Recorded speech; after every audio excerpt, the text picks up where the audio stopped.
சென்னை கமலாலயத்தில் மத்திய இணையமைச்சர் பொன் ராதாகிருஷ்ணன் தற்போது செய்தியாளர்களை சந்தித்துக் கொண்டிருக்கிறார். அந்த காட்சிகளை நேரலையாக பார்த்துக் கொண்டிருக்கிறோம்.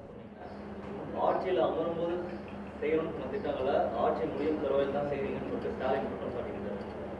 அதை எப்படி பரவாயில்லையே, 10 வருஷமா இவங்கெல்லாம் கடைசி 10 வருஷம், அதுக்கு முன்னாடி இருந்தெல்லாம் விட்டுருங்க.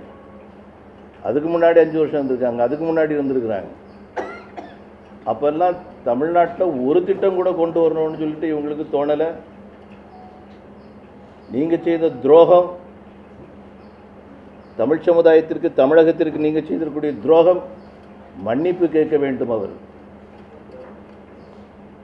திராவிட முன்னேற்ற கழகம் மன்னிப்பு கேட்க வேண்டும். எதுக்கு உங்க மந்திரிகள் அங்கே இருந்தாங்க? முக்கியமான பொறுப்பெல்லாம் எதுக்கு நீங்கள் கேட்டு வாங்கினீங்க? என்ன நீங்கள் செய்திருக்கீங்க? ஒரு விஷயத்தை சொல்லட்டும், லேட்டாக தந்தாங்க. எய்ம்ஸ் மருத்துவமனை ஆரம்பத்திலேயே அறிவிக்கப்பட்டு அது ஒவ்வொரு இடத்துலையும் நான் முடிச்சுட்டு வரும்போது இப்படி வரும். அதுக்கான இடத்தேர்வு எவ்வளோ நாளாச்சு? என்ன காரணம்? பிரதமர் காரணமா? மத்திய அரசாங்கம் காரணமா? ஒவ்வொரு கட்சியோட ஒவ்வொரு இடத்துல வந்து நீங்கள் அரசியல் நடத்திட்டு இருப்பீங்க. தயவு செய்து ஒன்றை புரிந்து கொள்ளுங்கள்,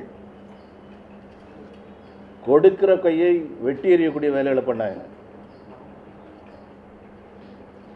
திராவிட முன்னேற்ற கழகம் அரசியல் ஆதாயத்திற்காக ஒரு இடமா போய் சொல்லிட்டு இருக்கிறாங்க. இன்னைக்கு கிராம சபை கூட்டம் நடத்துகிறாங்க. கிராம மக்களை பற்றி இவங்க என்னைக்கு பார்த்தாங்க?